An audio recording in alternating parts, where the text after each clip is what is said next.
ഒരു ഗൈനക്കോളജിസ്റ്റ് ആയതുകൊണ്ട് തന്നെ പല സ്ത്രീകളുടെയും റീപ്രൊഡക്റ്റീവ് ലൈഫിലെ നിസ്സഹായ അവസ്ഥകൾ കണ്ടു നിൽക്കേണ്ടി വന്നിട്ടുണ്ട്.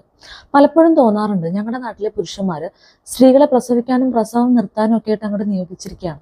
അവർക്ക് തടസ്സമില്ലാതെ സെക്സ് എൻജോയ് ചെയ്യണം, വേറെ ഒന്നിലും ഒരു റെസ്പോൺസിബിലിറ്റി ഇല്ല എന്നുള്ള മട്ടില്. ഇന്നലെ വന്ന ഈ പേഷ്യന്റെ കഥ കേൾക്കും. അവർ ജസ്റ്റ് പ്രഗ്നന്റ് ആണ്, തുടർന്ന് കൊണ്ടുപോകാൻ വയ്യാന്ന് പറഞ്ഞ് കരഞ്ഞിട്ടാണ് വന്നത്. അതും ബന്ധുവായ ഒരു സ്ത്രീയുടെ കൂടെ. 34 വയസ്സ്, ട്വിൻസ് അടക്കം 4 കുട്ടികളുണ്ട്, സിസേറിയൻ. അത് കഴിഞ്ഞ് പ്രസവം നിർത്തി. ഗതികേടിന് സ്റ്റെറിലൈസേഷൻ ഫെയിലിയർ ആയി വീണ്ടും പ്രഗ്നന്റ് ആയി. അറിയാൻ വൈകിയതുകൊണ്ട് അബോർഷൻ ആക്കാൻ ഡിയാൻസി വേണ്ടി വന്നു. അത് കഴിഞ്ഞ് വീണ്ടും പ്രസവം നിർത്താൻ ഓപ്പറേഷൻ ചെയ്യാനിരിക്കുകയാണ് ഈ പ്രഗ്നൻസി. ഡോക്ടറെ ദയവേത് ഇതൊന്നും മരുന്നുകൊണ്ട് ഒഴിവാക്കി തരണം, എനിക്ക് വയ്യ ഇനി ഡിയാൻസി വേദന സഹിക്കാൻ, ഇത് കഴിഞ്ഞ് എന്തായാലും പ്രസവം നിർത്തിക്കോളാം എന്ന് പറഞ്ഞിട്ടാണ് കരച്ചിൽ.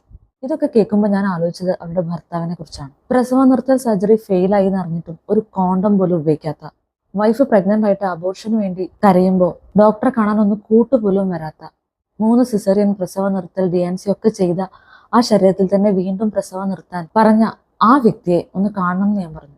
ഇനി നിങ്ങൾ ഈ ബുദ്ധിമുട്ടിയിട്ട് പ്രസവം നിർത്താനൊന്നും പോകണ്ട, ഒരു സൈഡ് എഫക്റ്റും ഇല്ലാത്ത ഒരു ചെറിയ പ്രൊസീജിയറിലൂടെ നിങ്ങളുടെ ഹസ്ബൻഡിനെ നിർത്താലോ എന്ന് ഞാൻ പറഞ്ഞപ്പോൾ അവരുടെ കണ്ണ് വിടർന്നു. അതൊരു പുതിയ അറിവായിരുന്നു അവർക്ക്. നെക്സ്റ്റ് ടൈം എന്നാൽ ഞാൻ ഹസ്ബൻഡിനെയും കൂട്ടി വരാം എന്ന് പറഞ്ഞ് വളരെ പ്രതീക്ഷയോടെ സന്തോഷത്തോടെ അവർ പോയി. പക്ഷെ ഞാൻ പ്രതീക്ഷിച്ച പോലെ തന്നെ നടന്നു. നിരാശയോടെ തിരിച്ചു വന്നു. സ്വന്തം ശരീരത്തിനും സുഖത്തിനും ഒരു ബുദ്ധിമുട്ടും വരാൻ ആഗ്രഹിക്കാത്ത ഹസ്ബൻഡിന്റെ വാക്കുകളാണ്. ഇതെന്താ അങ്ങനെ ഒരു പുതുമ, ഇതൊന്നും കേട്ടിട്ടില്ലല്ലോ. അതൊന്നും വേണ്ട. വാസക്ടമി എന്നൊരു സിമ്പിൾ പ്രൊസീജിയറിനെ പറ്റി ഒന്ന് അറിയാൻ പോലും ഡോക്ടറെ അടുത്തോട്ട് വരാൻ അയാൾക്ക് താല്പര്യമില്ല. എന്താവും ആളുകൾ ഇങ്ങനെ? ഈ അവസ്ഥയൊക്കെ മാറണ്ടേ? നിങ്ങൾക്ക് എന്ത് തോന്നുന്നു?